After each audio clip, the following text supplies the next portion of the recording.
José Luis termina el ciclo de estos seminarios de biología teórica con algo más hacia lo social, más que la biología, pero lo social es parte de la biología, yo creo.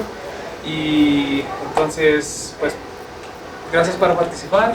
Gracias, Alessio. Ok. Efectivamente vamos a ver aplicaciones en el área social, aplicaciones de redes neuronales artificiales. Esta es la agenda de lo que vamos a ver. Vamos a hablar un poco de ciencia de la ciencia, el estudio de la ciencia, algunas aplicaciones que hemos desarrollado en el laboratorio sobre una red neuronal específica llamada, le decimos nosotros SOM, viene de Self-Organizing Maps. Y finalmente vamos a ver un ejemplo de una aplicación específica en el área de cienciometría. La ciencia como objeto de estudio le ha interesado a varias disciplinas a través del tiempo. La más conocida es la filosofía de la ciencia, pero la ciencia es un fenómeno social. Entonces, las ciencias sociales se han interesado en estudiarla. Es un fenómeno interesante en sí. Una área más nueva que se ha interesado en estudiar cuantitativamente a la ciencia es la cienciometría. Y bueno, la ciencia como fenómeno de la naturaleza podríamos intentar verlo como un sistema dinámico. El problema es que en este sistema aún no se han encontrado principios o leyes que nos permitieran escribir las ecuaciones y hacer análisis predictivos. No tenemos teoría tampoco. Entonces, esta área de este campo de estudio se encuentra en una etapa muy temprana, en una etapa observacional, equivalente a la que vivió Tycho Brahe con Kepler, cuando teníamos datos astronómicos, pero no había modelos. Y entonces Kepler pudo, a partir de esos datos, escribir los modelos matemáticos. Nosotros en esta área estamos en una etapa muy temprana. Para estudiar la ciencia nos fijamos principalmente en los productos. Los artículos científicos constituyen el principal elemento de estudio y a partir de él pues, se puede estudiar la ciencia desde diferentes aspectos utilizando teoría de redes. Se pueden crear redes de colaboración de científicos y ver cómo el conocimiento fluye en esa red, cómo se difunde. Podemos construir redes que describen el conocimiento completo que ha construido la humanidad. Podemos definir indicadores, estos cuantificadores que andamos buscando sobre la ciencia.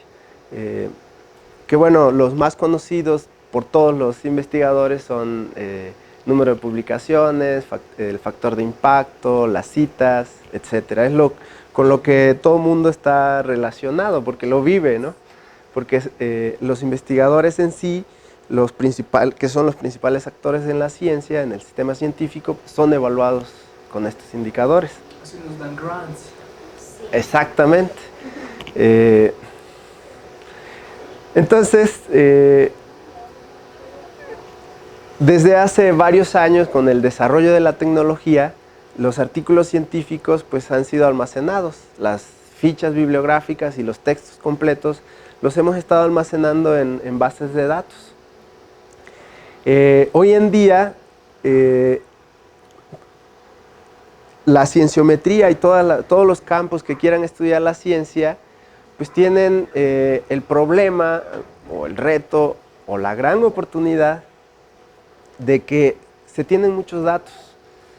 Entonces, a la Kepler podríamos intentar estudiar esos datos para ver si podemos encontrar principios, leyes que nos pudieran dar entendimiento de este fenómeno.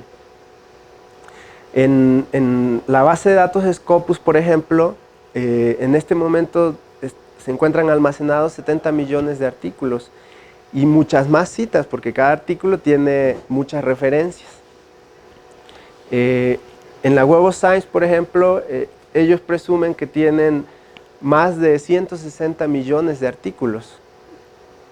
Entonces no es un problema astronómico como los datos astronómicos, pero es grande, ¿no? Podemos considerarlo como Big Data. Recientemente, un grupo de investigadores de varias áreas de investigación escribieron esto que es como un planteamiento de que aquí hay algo importante, que esta área de investigación es importante, que se ha avanzado bastante, pero que todavía hay problemas por resolver. Y vemos, por ejemplo, que entre ellos está aquí Laszlo Barabasi, el superstar de las redes, ¿no? Del estudio de sistemas complejos con redes. Entonces, y vemos otros nombres ahí conocidos en el área de cienciometría, bibliometría, que están reconociendo los retos que plantea estudiar la ciencia con el método científico. Por eso Ciencia de la Ciencia plantea todavía retos importantes. Nosotros, viendo que efectivamente estamos ante un problema de ciencia de datos, que tenemos la posibilidad de analizar todos esos datos para encontrar patrones, pues creemos que la inteligencia artificial y específicamente las redes neuronales artificiales nos pueden ayudar a ganar entendimiento. En el laboratorio de dinámica no lineal, este es un proyecto que ha rendido buenos frutos. La verdad es que fue muy atinado que el doctor Carrillo escogiera este problema, los problemas de la cienciometría y la bibliometría para aplicar redes neuronales artificiales, ¿no?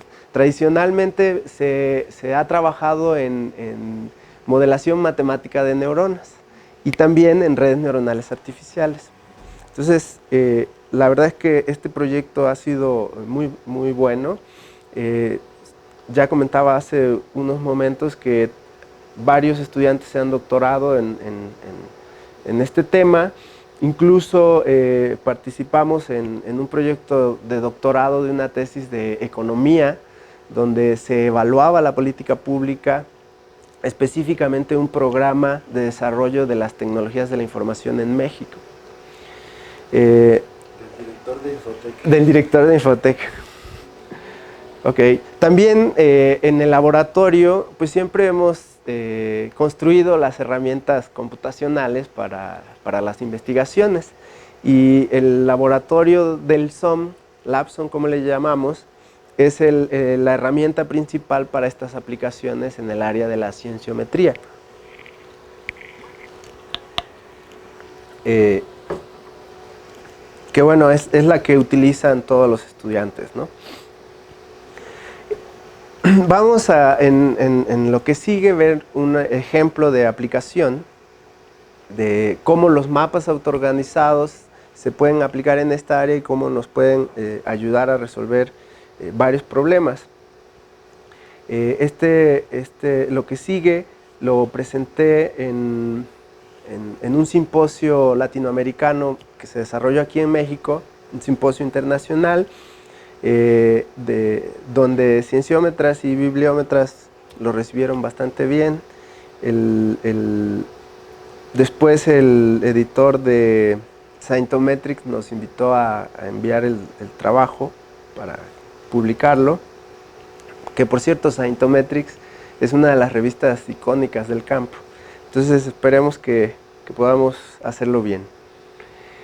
El estudio, como ya se pudo ver en el título, la aplicación tiene que ver con los rankings.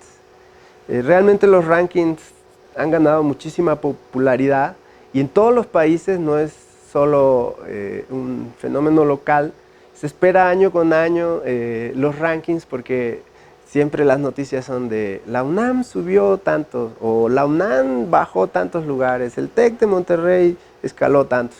Entonces es un tema que ha ganado la atención no solo de la comunidad científica, ahora es global, ha impactado a toda la sociedad. Existen varios rankings y cada uno aplica diferentes metodologías para estimar el desempeño de las universidades en las diferentes dimensiones de su quehacer. Específicamente con el que estamos trabajando ahorita, que es el ranking D, Times Higher Education, utiliza una metodología que calcula un solo indicador compuesto a partir de 5 indicadores. Y pensando que algunas dimensiones del quehacer académico pues tienen más peso o más importancia, entonces no hacen una suma pesada de una suma normal de estos indicadores, sino que le asignan pesos. Aquí en esta tabla, lo que normalmente sale en las noticias y de lo que todo el mundo se entera es del ranking, ¿no? De qué posición ocupa tal universidad. Pero podríamos irnos a revisar el indicador, el llamado overall, que es el que se utiliza para rankear. Y es el que se calcula a partir de otros indicadores. Pero normalmente esta información no se recibe. Y bueno, tampoco es fácil poder interpretar estos datos aquí en la tabla y pues normalmente nos fijamos aquí. Entonces, si yo quiero ver si soy de esta universidad, estoy estudiando la Universidad de Campiñas y quiero ver quiénes están cerca de mí, entonces puedo fijarme arriba o abajo, pero puede ser que realmente si se consideraran todas las dimensiones, pues realmente ves que no son muy parecidas. Sin embargo, son adyacentes en el ranking. Entonces la pregunta es si en lugar de estar haciendo esas comparaciones unidimensionales, podemos utilizar todos los indicadores para hacer comparaciones que consideren todos los indicadores. Y bueno, si esto fuera posible, pues podríamos organizar las universidades de otra manera, ¿no? Para poder hacer esas comparaciones. Y todavía más allá, si como tenemos datos de los resultados año con año, entonces podríamos dar seguimiento de cómo han evolucionado estas universidades.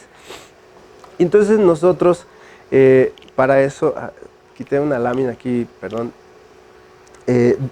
pensamos que si consideramos todos estos indicadores, entonces lo que se está definiendo es un perfil multidimensional de esa universidad y que podemos analizar, comparar estas universidades multidimensionalmente y organizarlos de alguna manera para poderlos comparar.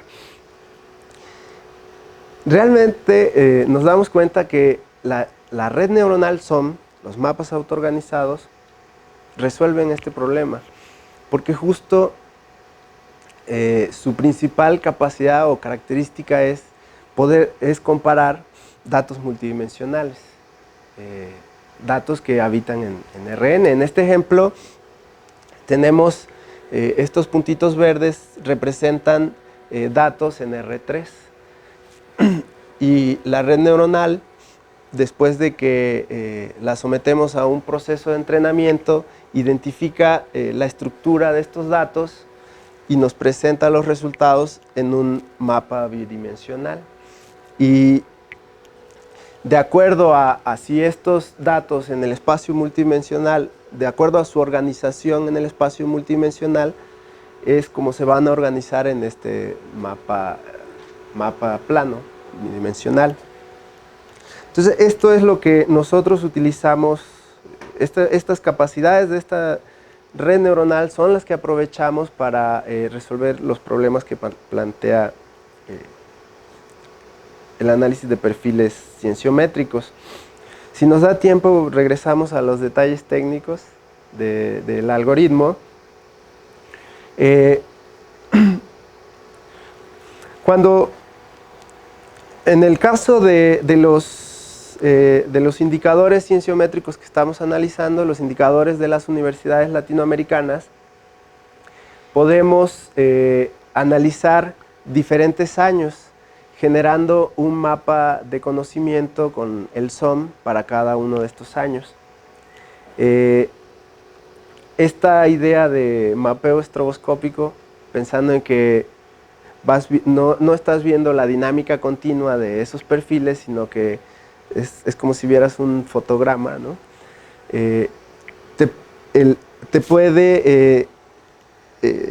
Te puede decir cómo van evolucionando los perfiles de las universidades, y el grupo de universidades, cómo se fue moviendo a través del tiempo. Voy a pasar al ejemplo para explicar cómo es que la red neuronal funciona. ¿Recuerdan cuáles son las dimensiones que se están considerando? Sí. Entonces, recordando, el ranking D utiliza 5 dimensiones para calcular el indicador compuesto overall. Cada uno de estos, en realidad, está basado en otros indicadores que, por ejemplo, el indicador de investigación pues, está basado principalmente en los artículos, pero también en la planta que se dedica a las tareas de investigación. Lo mismo el indicador de docencia.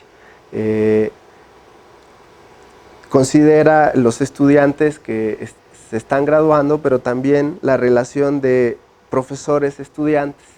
Entonces, estos indicadores también son compuestos. Pero bueno, suponiendo que nos quedamos en este nivel, ya estamos considerando, estamos dejando el indicador unidimensional. Este indicador, por ejemplo, International Outlook, pues mide si la universidad tiene prestigio internacional, presencia internacional, o es una universidad más bien local del país. Este indicador mide la cantidad de ingresos por vinculaciones con la industria que tiene esa universidad. Y bueno, estos son los más conocidos, ¿no? A los que estamos acostumbrados. La red neuronal entonces recibe estos datos que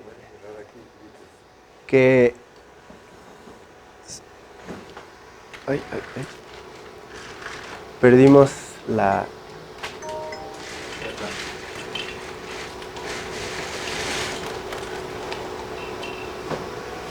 Gracias.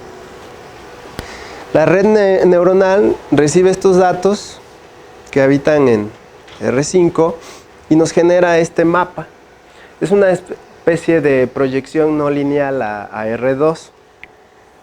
En este mapa, las universidades se distribuyen, los datos se distribuyen de acuerdo a su distribución en el espacio multidimensional. Y todas las universidades que están cerca, quiere decir que en R5 están cerca y que entonces tienen un perfil multidimensional similar. Sobre este mapa podemos identificar los diferentes grupos, una clasificación de las universidades. Y para poder saber cuáles son las características de cada uno de los clústeres, nos auxiliamos de estos mapas. Estos mapas de los indicadores se conocen como mapas de componentes y se dibujan, se colorean con una escala que va de los verdes hasta los rojos. Los valores verdes corresponden el color verde corresponde a valores bajos en el indicador y el rojo corresponde a valores altos. Entonces, un clúster, por ejemplo, este clúster que está en la esquina, que solamente tiene a la Universidad PUC de Brasil, PUC Rio, tiene altos valores en los ingresos por las vinculaciones con la industria, tiene buen prestigio internacional, no es de las mejores universidades en cuanto al impacto de sus investigaciones, medido en citas. En fin, así podemos ir caracterizando cada uno de estos grupos de las universidades. Entonces, si por ejemplo somos de la Universidad de Campiñas, como decía hace un rato, en lugar de ver las universidades, la universidad que está arriba y la universidad que está abajo en el ranking, podemos buscar con qué universidad está en el mapa. Y entonces la comparación sería con una universidad que tiene un perfil similar, un perfil multidimensional similar. Entonces, es una universidad cuyos esfuerzos están en la misma dirección, ¿no? Porque en el ranking no se sabe, puede ser que estás al lado de una universidad que es muy buena en investigación, pero que acá en este indicador es muy mala, ¿no? Y viceversa. Entonces, ese tipo de cosas pueden ocurrir en el ranking. Y con este mapa garantizamos que estamos comparando con peers, ¿no? Con tus peers reales. ¿La moderación de clúster la regresa al mapeo organizado directamente? Esta visualización no. Hay una visualización que sí se colorea usando las propiedades de la red neuronal. Pero aquí los colores de los clústeres son aleatorios, uno los escoge, o uno los escoge. Pero los clusters lo regresa. La red sí, los clústeres sí. ¿Cuáles son los clusters? Sí, sí. Sí, y esta visualización se puede hacer de muchas maneras, ¿no? Podríamos simplemente dibujar las fronteras de los clústeres y con eso ya los tienes delimitados, pero para facilitar la lectura del mapa los coloreamos de diferentes colores. Sí, usas un algoritmo, ¿no? Para de clúster. Sí. La idea es que hay una proyección de los datos y después una clusterización. Pero el algoritmo de clustering no se aplica sobre los datos. Se aplica sobre los pesos de las neuronas. Lo que pasa es que las neuronas en el espacio multidimensional se vuelven representantes de los datos. Entonces, en el caso en el que tienes muchísimos datos y pocas neuronas, el algoritmo de clustering con muchos datos no puede. Pero como hay una reducción de los datos con la red neuronal, entonces lo aplica sobre los pesos. En lugar de usar los datos, usa los representantes. Y el algoritmo de clustering puede, entonces, con el problema. Ok. Hay una suerte de como significancia estadística a los clustering.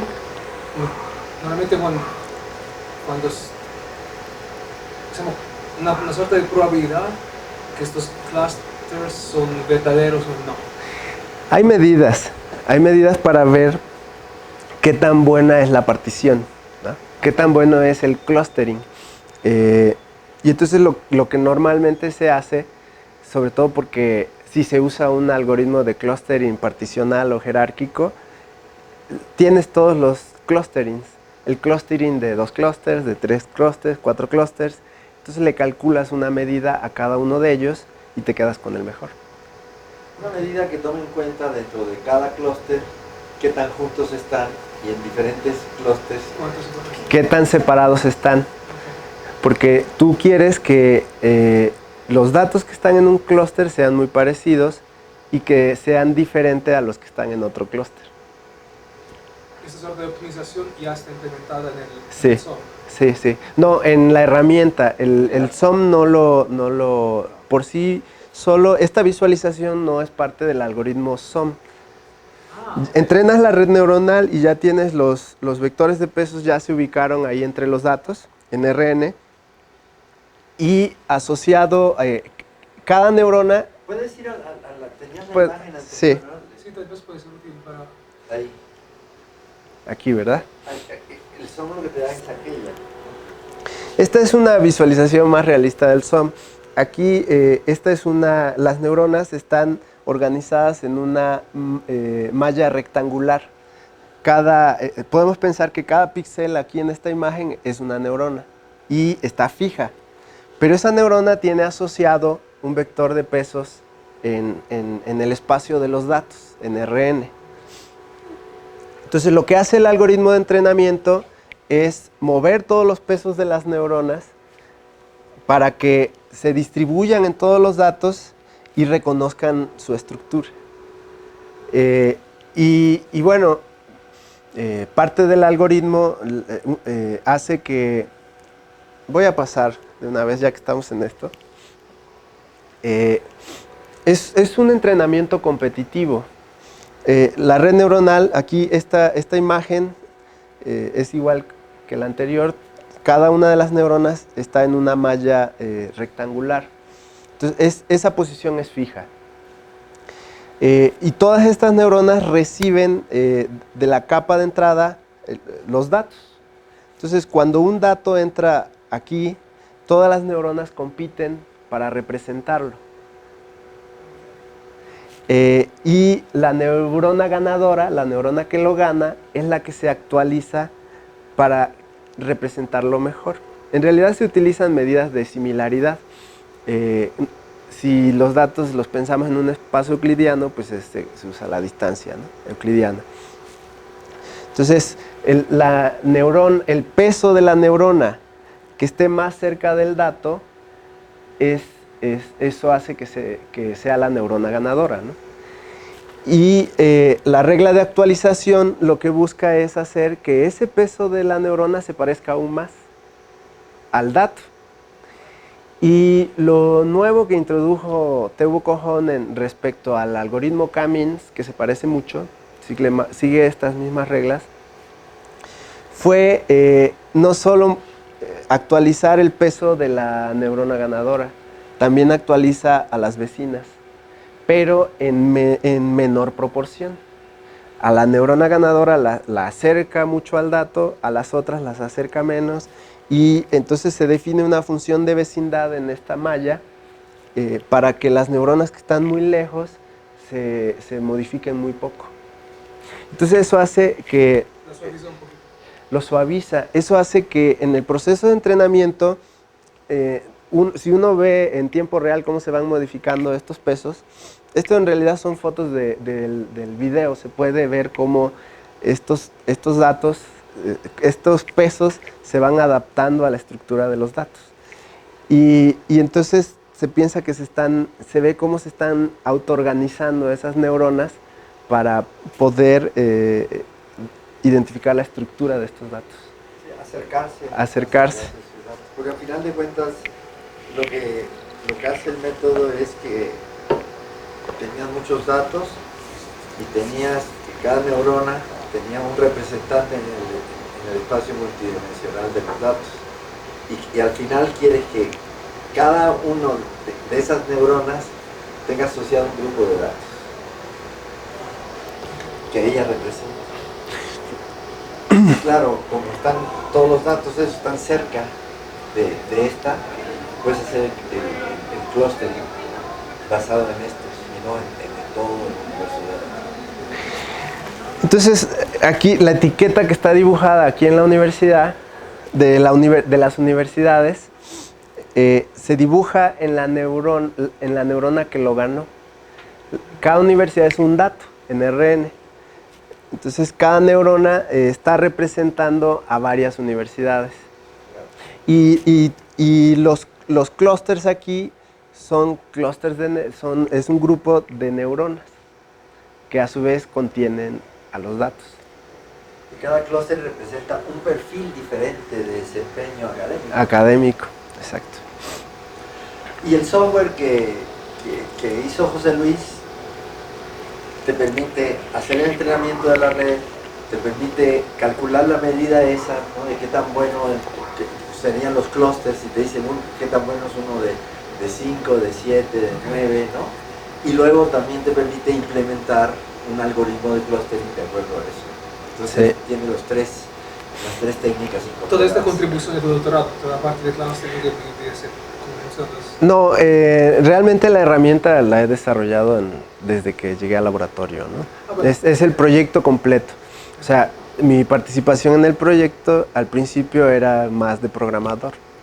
Y ahora, por ejemplo, esta metodología de hacer el mapeo estroboscópico, eso sí es contribución mía, que no lo dije, pero cuando tuvimos la idea, pues parecía fácil, obvio, y que iba a ser muy fácil hacerlo, ¿no?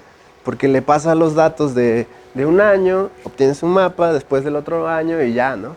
Pero resulta que no nos daban los mapas.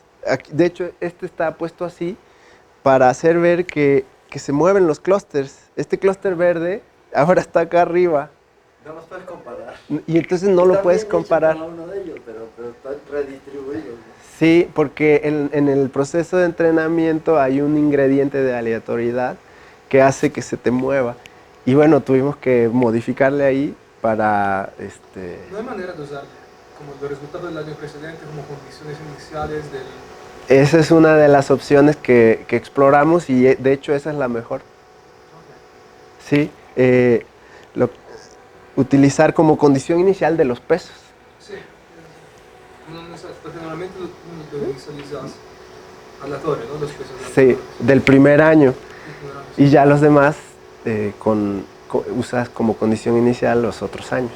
Alguno de los otros años, o lo puedes hacer consecutivo. De cualquier forma, estamos validando esta metodología para que se pueda publicar bien en el área de computación. Entonces, estamos escribiendo este artículo y, en resumen, no voy a entrar en los detalles de las universidades porque quiero que veamos rápidamente otra idea que estamos explorando. Con estos mapas pues puedes dar seguimiento al conjunto de universidades, entonces se puede hacer un análisis global, ¿no? O puedes analizar cómo van cambiando los clústeres, los grupos de universidades, que sería un nivel meso. O puedes irte universidad por universidad y ver cómo se ha movido a través del tiempo, su perfil. Voy a mencionar un ejemplo, perdón. Es que fíjate, por ejemplo, si una universidad, si ve esto, le gustaría saber, bueno, ¿cuál es mi perfil? ¿No? ¿Cuál es mi perfil? Yo la posición que tengo en el ranking la tengo ganada, ¿por qué? Porque soy bueno en esto o tengo actividad eficiente en esto otro. ¿Y quiénes son aquellas otras universidades que tienen el mismo perfil que yo? ¿No? Son como yo. Que son como yo. Desde el punto de... Es interesante el concepto del perfil de la universidad, fíjate que es algo que no ves que la gente lo diga, pero es relevante. Incluso alguien que ande buscando, quiero meterme en una universidad. Totalmente, con los estudiantes que se quieren inscribir. Exacto, ¿no? Quiero una que sea buena en docencia y no sea relevante en investigación o me interesa, ¿no? Que sea fuerte en investigación. Y si es investigación aplicada y el industry income, quiere decir que tiene una vinculación, ¿no? Importante. Bueno, voy a... ¿Dónde quedan, por ejemplo, una Tec de Monterrey? Bueno, vamos a poner esos ejemplos. Justo para... Exacto. Voy a pasar al siguiente mapa. No, está al revés, perdón. Aquí. En 2016, la UNAM ocupaba el lugar número 9 y el TEC el 8. El TEC de Monterrey. La UNAM está en este clúster y el TEC de Monterrey está en este clúster. El TEC de Monterrey con un alto ingreso por vinculaciones en la industria, con un muy buen prestigio internacional, no tan bien en docencia ni en impacto, en citas, pero ya en 2016 tenía un buen nivel de investigación. Algo que no mencioné aquí es que parte de la metodología de cada uno de los rankings busca que estos indicadores sean independientes de tamaño. Porque si midiéramos la producción bruta, la universidad sería mucho mejor que el volumen, sería mucho mejor que el TEC, ¿no? Pero siempre están normalizados todos estos indicadores para que no haya esos problemas, ¿no? Entonces, por eso la UNAM, por ejemplo, en investigación en 2016 le ganaba al TEC. Aunque ya en 2016 el TEC ocupaba la posición número 8 y la UNAM la número 9. Para 2017 el TEC subió al lugar número 8, para 2017, perdón, y la UNAM descendió al número 10. Pero la UNAM incrementó sus ingresos por vinculaciones y ahora estaba en el mismo clúster que el TEC de Monterrey en 2017 y con la Universidad PUC-Río. Para 2018 ellos siguen en el mismo clúster, estas tres universidades, y se les unió una universidad chilena, esta universidad, UDEC. Pero en 2019 el TEC de Monterrey aumentó sus indicadores de investigación y de citas, y la UNAM bajó en su indicador de cita. Entonces la universidad, que ahora está en el lugar número 14, salió del clúster del TEC de Monterrey y de hecho también de PUC-Río. El TEC se unió al primer lugar del ranking. Es la universidad chilena esa, ¿no? Y la universidad se quedó con la universidad chilena que se había unido al clúster en 2018. El TEC le está dando muy fuerte a la investigación. El TEC, sí. Analizábamos el otro día que tiene que ver cómo están organizados sus departamentos de investigación, y organizan grupos de hasta 30 investigadores, empezando por el titular y profesores asociados, postdocs, doctorantes, alumnos de maestría. Todos esos están trabajando en un proyecto, bueno, y eso les ha dado... Sí, asocian profesores a los titulares. Esa es la idea. Yo digo original, ¿no? Pero... Bastante más seria también la estructura más anglosaxona. Ok, ¿nos queda tiempo? Sí, hasta una... Ok. Si queremos ver otras universidades, regresamos. Quiero que veamos este otro método porque a mí me gusta mucho. Ya vimos que podemos seguir en los mapas estroboscópicos cómo se va moviendo cada universidad, pero sería padre poderlo ver en un solo mapa, ver la trayectoria. Y entonces podemos considerar los indicadores para las unidades bajo estudio, universidades, países, personas, sus indicadores anuales, y pensar que hay una trayectoria de el perfil de la universidad que habita en RN y que podríamos proyectar a un mapa. Esa es la idea principal. La pregunta es si se puede hacer con el SOM, y sí. Entonces vamos a considerar aquí... Solamente para estar seguro que entendí, la idea ahora no es aplicar el mapa año por año, sino ver la trayectoria como un único vector SOTE. No. Cada uno de los perfiles anuales es un punto. Es un punto en RN. Aquí tienes el perfil de la universidad de 1980, después en el 81, en el 82. Entonces cada uno de esos es un vector. Cada universidad te daría una curva en el espacio multidimensional, ¿no? Sí. Se nos antoja... No es fácil ver, ¿verdad? Y la idea es ver, poder eso, mapearlo bidimensionalmente. Sí, no lo puedes ver. Esto es para ilustrar la idea, ¿no? En R3, pero en general no estamos en R3. O sea, imagínate ahí, tendrías N espaguetis ahí, ¿no? Como sería en espacio multidimensional. Sí. Se nos antoja decir que esto es un espacio de estados y que aquí tenemos la órbita, ¿no? Claro, de hecho es. Y que vamos a mapear las trayectorias en el espacio de estados, ¿no? Que viene del espacio de estados.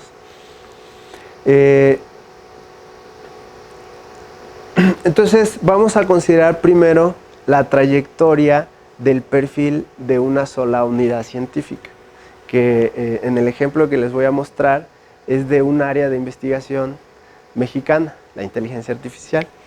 Y tenemos datos del 2000 al 2018. Entonces son 19 puntos en R a la 5. Estamos considerando 5 indicadores. Un indicador de impacto, un indicador de impacto esperado, que es el porcentaje de artículos que se han publicado en revistas de cuartil 1, y producción de excelencia. Este indicador, el porcentaje de documentos en el top 1%, te mide la producción de excelencia. ¿Qué porcentaje de todos tus artículos están en el 1% de los más citados en su campo? Exacto. Entonces es la producción de excelencia. Este otro indicador que ahora se fija qué porcentaje está en el 10% de los más citados, ya no se considera de excelencia, pero es importante porque te dice qué tan consolidada está el área en este caso. Porque puede ser que tengas un grupito muy pequeño que está publicando artículos muy buenos, pero todavía no está publicando continuamente. El 1% de tu producción no es tanto como el 10%. El 10%. Si el 10% es muy buena, ¿no? Es high performance. High performance. Ok. Bueno, pues ya le damos los datos al SOM y este es el resultado.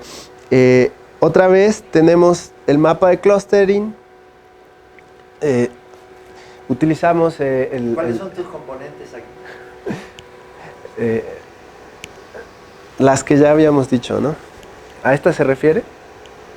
Los indicadores, sí. Los indicadores que dijimos que íbamos a usar se vuelven los mapas de componentes. Es que lo que pasa es que está muy borroso lo de Tintas Marcas, ¿no? Sí, no, son los mismos.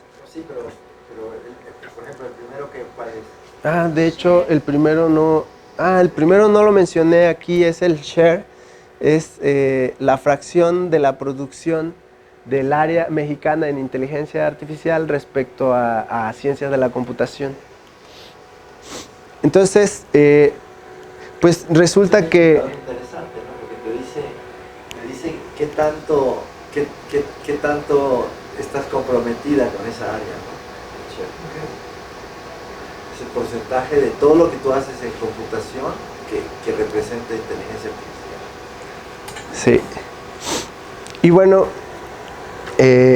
aquí se puede ver la trayectoria del perfil de desempeño de la inteligencia artificial en México. Y pues vemos que es una trayectoria bastante suave. ¿Cuáles son las otras áreas? Las otras áreas. Está hardware, está sistemas de información, está la parte teórica.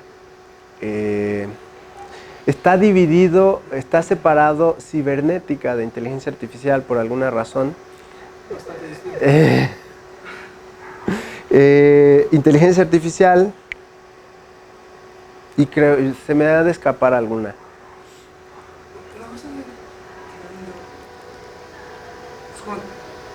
El algoritmo del SOM de clustering lo aplicas año por año.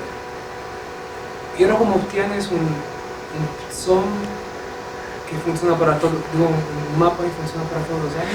Porque ahora el SOM recibe los datos de año con año, pero para el SOM no son datos temporales. Él está viendo datos en R a la 5, está viendo estos puntos están en R a la 5 y es una trayectoria en R a la 5. Cada uno es un punto en R a la 5. ¿Y cómo es posible que los clústeres no se muevan año por año? No sé si claro en preguntas. Como que, por ejemplo, es la proyección que se ve al lado. Sí. ¿A cuál año corresponde? ¿A uno en particular? Bueno, podríamos verlo así como lo estás pensando. Podríamos pensar que este clúster corresponde a este periodo, al periodo 2005 al 2007. Pero él no está pensando en la interpretación, él está pensando cómo lo resolviste. Sí, ¿cómo lo hiciste? ¿Cómo lo resolviste? Lo que pasa es que lo que hiciste fue multiplicar tienes para inteligencia artificial, ¿no? Vas a tener los datos de todos los años del Sí. periodo que estás analizando. Mira, este es el vector, este es el punto en R a la 5 en el 2000. Y luego en el 2001, 2002. Entonces, para el SOM, esto es un conjunto de datos en R a la 5. Entonces él no ve el tiempo, no ve esta componente, esto es solo la etiqueta. Lo único que ve, se podría incorporar como una componente más, pero lo que recibe son estos 5 indicadores. Y va recibiendo punto por punto, punto por punto. Cada punto en cada instante de tiempo se vuelve un punto En R a la 5. en R a la 5, y esto lo haces para ahí y para otras disciplinas que aparecen en este mapa. En este ejercicio solo está mapeada la trayectoria de la inteligencia artificial. Pero en el Pero- entrenamiento, Y en el entrenamiento solo se utilizó inteligencia artificial. Pero en este otro ejemplo, por ejemplo, tenemos el perfil de los países con indicadores muy similares. Y aquí sí el SOM está entrenado con las trayectorias de 10 países. Quizá complicó mucho haber mostrado esto, pero No, me gustaría entender, por regresar del ok, ahí tengo 19 puntos para ahí, pero hay mucho más neuronas en este SOM. sí, ¿Las otras neuronas a qué corresponden? las neuronas están vacías, están en los espacios donde no hay datos. Entonces tú puedes proyectar menos puntos a más neuronas. No, sí, Yo puedo representar 18 vectores en un mapeo con 100 neuronas. sí. De hecho, estas son 100, es un mapa de 10 por 10. El número de puntos que le das no No. debe ser en biyección con las neuronas. No, no, Bueno, no. porque las neuronas son ajustando los puntos. Ok, Normalmente se ponían un punto para mucho menos neuronas que datos, porque tú querías reducir. cada neurona Par- cayeran varios datos. Exacto, para que cada neurona se volviera representante de muchos datos. Ok. Esa es la aplicación normal. Si tú revisas artículos de... Sí. Yo he leído. Pero la tendencia nueva es poner más neuronas que datos. Y entonces... La idea es bajar la dimensión de los datos, pero eventualmente meterle hasta más neuronas de cuántos datos metes. Sí, Ok. con fines de visualización. ¿Sí? Entonces vamos a terminar rápido. Ya vamos a cerrar. Podemos ir también en mi oficina si quieren. Ok, Pues sí. Aprovecha eso. Nosotros tenemos la clase ahora, pero yo me encargo de ella. ok. Y vayan ustedes con Alessio. Va, pues gracias. Pues seguimos en mi oficina. Oye, esto es... Normalmente nos dan 15 minutos más. Sí. Tenemos hasta